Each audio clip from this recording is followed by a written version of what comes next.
Hola, mi nombre es Hermelinda Soriano Madero, estudiante de la licenciatura en Informática Administrativa, modalidad a distancia, de la Universidad Autónoma del Estado de México.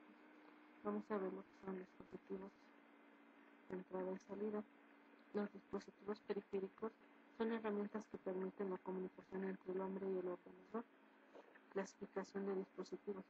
Dispositivos de entrada son aquellos que sirven para introducir datos a la computadora. Para su proceso, los datos se leen de los dispositivos de entrada y se almacenan en la memoria central o interna.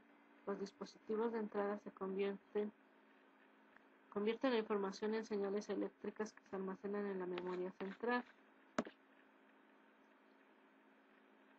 Los dispositivos de entrada son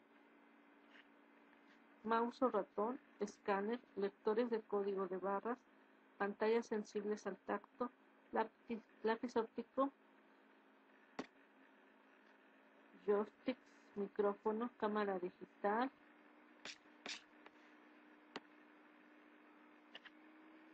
lectores de bandas magnéticas. Los dispositivos de salida son los que permiten representar los resultados del proceso de datos. El dispositivo de salida típico es la pantalla o monitor. Otros dispositivos de salida son impresoras, trazadores gráficos, bocinas, entre otros.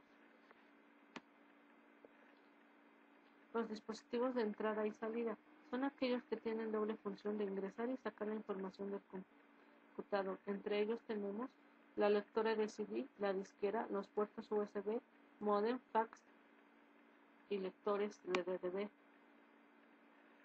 Los controladores de dispositivos, terminales y discos duros. Las unidades de entradas y salidas por lo regular consisten en un componente mecánico y otro electrónico. En muchos casos es posible separar las dos partes con objeto de tener el diseño más modular y general. El componente electrónico se llama controlador de dispositivo o adaptador. En las computadoras personales, este componente a menudo adopta la forma de una tarjeta de circuitos impresos que se puede insertar en una ranura de la tarjeta de matriz de la computadora. El componente mecánico es el dispositivo mismo. La tarjeta controladora casi siempre tiene un conector en el que puede insertarse un cable que conduce al dispositivo. Muchos controladores pueden manejar 2 o 4, incluso 8 dispositivos idénticos. Si la interfaz entre el controlador y el dispositivo es de un tipo estándar, ya sea una norma oficial como ANSI, IEEE o ISO, o una norma de facto, las compañías pueden fabricar controladores y dispositivos que se ajusten a esa interfaz. Por ejemplo, muchas compañías producen unidades de disco que se ajustan a la interfaz de controlador de disco ID o SCSI. Acceso directo a memoria. Concepto. El acceso directo a memoria es una característica de las computadoras y microprocesadores modernos que permite que ciertos subsistemas de hardware dentro de la computadora puedan acceder a la memoria del sistema para la lectura y o escritura, independientemente de la unidad central de procesamiento. De lo contrario, la CPU tendría que copiar cada porción de datos desde el origen hacia el destino, haciendo que ésta no esté disponible para otras tareas. Los subsistemas de hardware que utilizan DMA pueden ser controlados de disco duro, tarjeta gráfica, tarjetas de red, tarjetas de sonido y tarjetas aceleradoras. También es utilizado para la transferencia de datos dentro del chip en procesadores con múltiples núcleos. DMA es esencial en los sistemas integrados. Funcionamiento. El mecanismo de acceso directo a memoria DMA es bastante complejo en sus detalles y, por supuesto, el movimiento de grandes volúmenes de datos entre memoria y un dispositivo requiere cierta intervención del procesador. El movimiento se hace ráfagas y cada transferencia se inicia con una interrupción que obliga al procesador a suspender su tarea para permitir un nuevo intercambio. Proceso. El DMA permite mover datos entre un puerto y memoria, o entre memoria y un puerto, pero no entre dos puertos o entre dos posiciones de memoria. Como veremos a continuación, cada transferencia DMA requiere cierta preparación previa, conocer el volumen de datos a transferir. La más simple es de un byte, y la dirección de inicio del buffer de memoria involucrado, del que se leerán los datos o donde se escribirán. Para esto dispone de dos registros para cada línea, el contador y el registro de direcciones, según se refiere a operaciones de lectura o escritura. Reciben distintos nombres porque su significado difiere. Escritura. Dirección de inicio.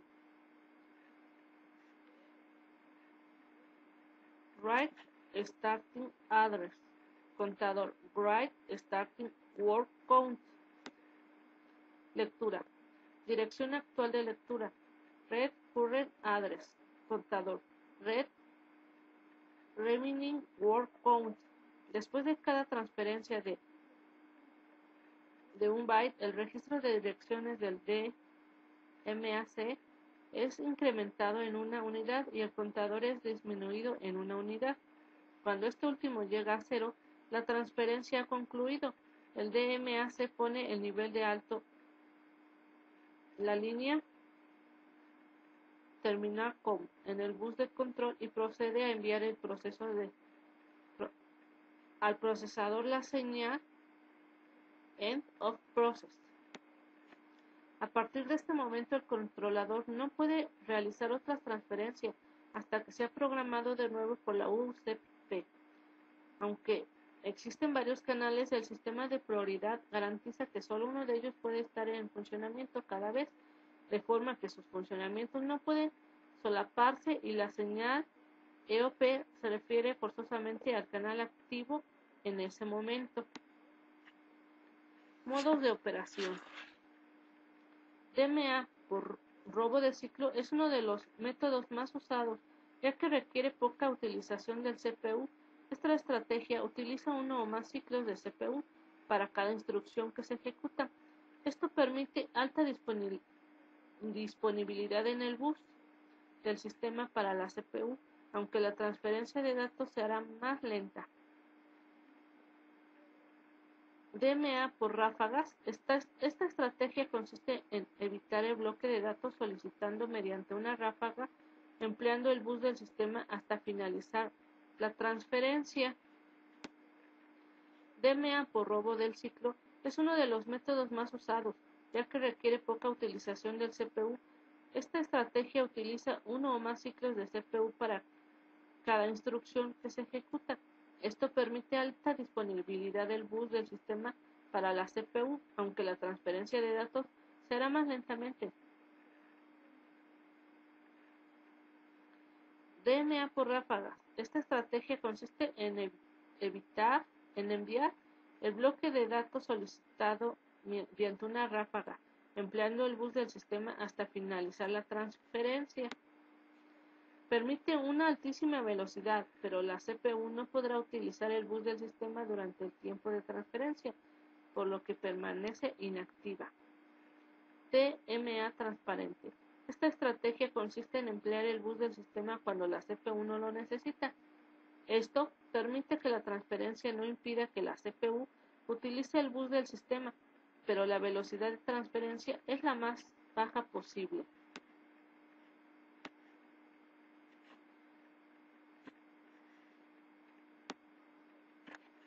DMA Scatter Gather. Esta estrategia permite transmitir datos a varias áreas de memoria en una transferencia DMA simple. Equivale al encadenamiento de múltiples peticiones DMA simples. Su objetivo es librar a la CPU la tarea de la copia de datos e interrupciones de entrada-salida múltiples.